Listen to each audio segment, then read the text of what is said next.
Hi Virgo, welcome. And this is your reading. Be open-minded po, hindi po halos lahat makaresonate. Thank you nga po pala sa mga nagsusubscribe, sa mga bumabalik. Maraming pong salamat. Give me the message for Virgo. Ano yung mensahe para kay Virgo ngayong Hunyo? Give me the message for Virgo.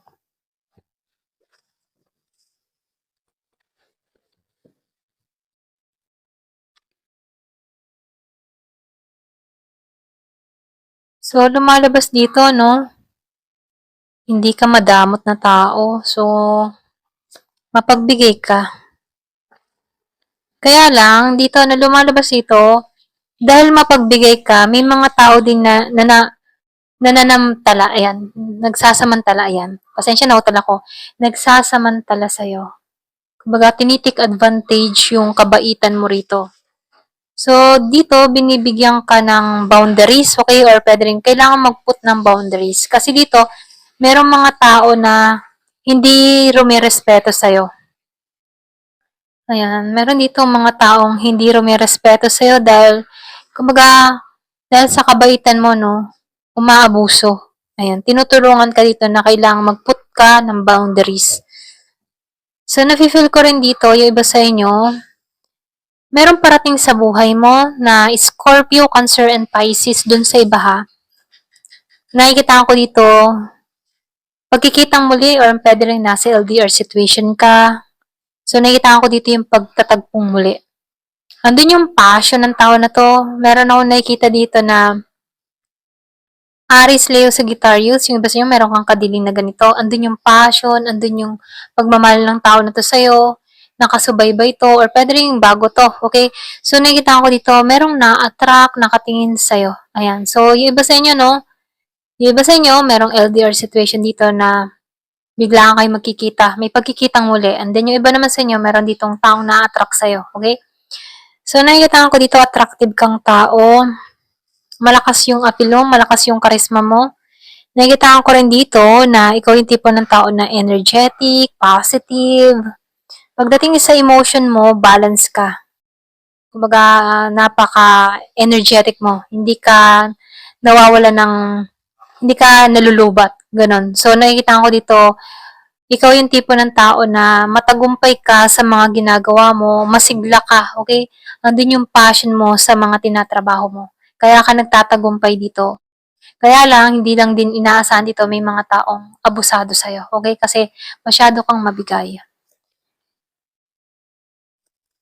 So, nafe-feel ko dito, no, yung iba sa inyo, meron kang marireceive na regalo, or pwede ring package dun sa iba. Kumbaga, ibibless ka dito. Meron din ako nakikitang parating na pera dun sa iba. Yung iba sa inyo, meron ka ditong nakaaway, or pwede rin sabihin ka-competition mo sa trabaho, sa business, or pwede rin meron ditong tao na nakikipagtunggali sa'yo, okay? Iba sa inyo, meron kang nakaaway or nakailitan or konting conflict lang, okay? Pero ganun pa man, nakikita ko rito na binago ka rito, okay? Dahil sa mga pangyayaring ito, pwede iniwasan mo to or pwede rin meron kang mga ginagawa sa sarili mo na pagbabago para maiwasan lang tong tao na to, okay? So, nakita ko dito, itong tao na to, masyado tong magulo, okay? Kumbaga gusto nitong sirain yung focus mo. So, dito, no, nakikita ko dito, marami tong sikreto. Yung iba sa inyo, meron kang kadiling dito na Aries, Leo, and Sagittarius, ano? So, nakikita ko dito, meron kayong konting tampuhan ng tao na to. Meron tong mga nilihim sa'yo rito, okay? Pero ganun pa man, nakikita ko dito, matalino kang tao. Malakas yung kutob mo, malakas yung intuition mo, na pagtatagumpayan mo lahat ng mga problemang dumarating sa buhay mo. So, lumalabas dito, nakikitaan ko dito na ikaw yung tipo ng tao na hindi maiisahan. Matalino ka rito sa mga pagpapasya mo. Ayan. So, tinan pa natin sa card na to.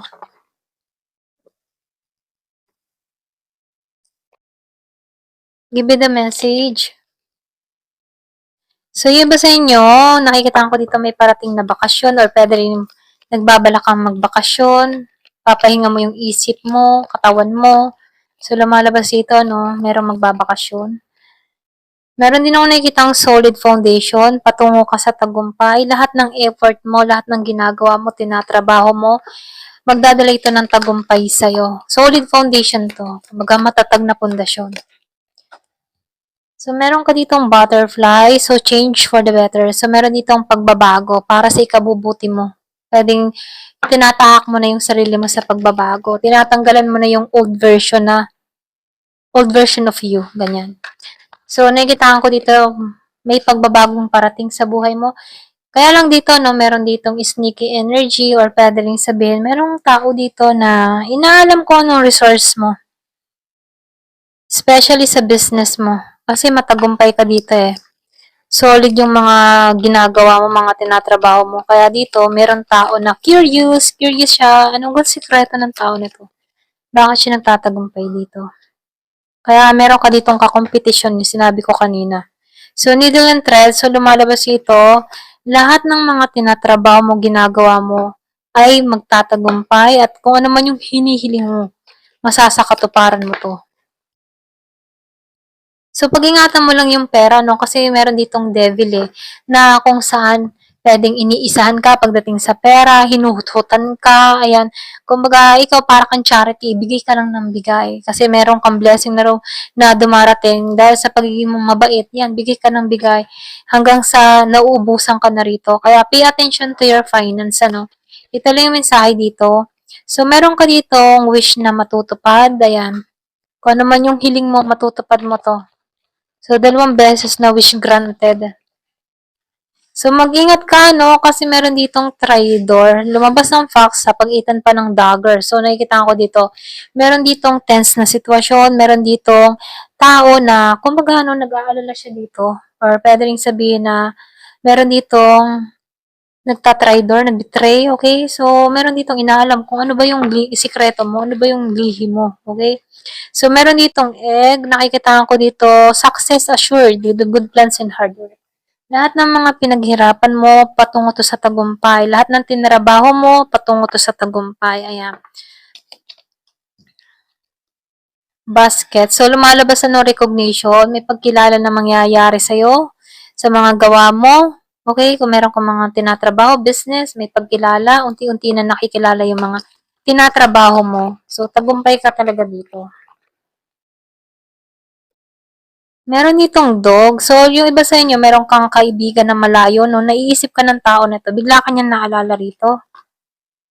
So, lumalabas dito, stepping into a new experience. So, nakikita ko dito, gusto mo ng panibagong experience or pwede rin nagbabala ka dito. Meron ditong heart. So, yung iba naman sa inyo, merong love and deep affection na parating sa buhay mo. Wow, victory ka. So, talagang tagumpay ka. Nasa sayo, hahawakan mong tagumpay rito. Pinagpala ka rito. Ayan. So, dito, meron dito hard work ahead. So, meron ditong trabahong parating, ano? Pwedeng magiging busy ka dito. Maraming orders kung meron kang business. So, meron ditong job. Kung nakikita ko dito yung paglaya mo, malaya ka sa oras mo, okay?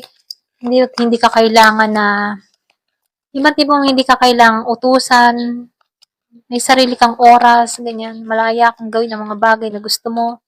So, high stock. So, nakikita ko dito, meron ditong karma. Yung ba sa inyo, pwedeng merong gumagawa ng masama sa'yo, no? Pero ganun pa man, maniwala ka sa karma, good or bad man yan, ano? Parating yan kapag, ano, kung ano man yung gawa mo, okay? Yun yung babalik sa'yo.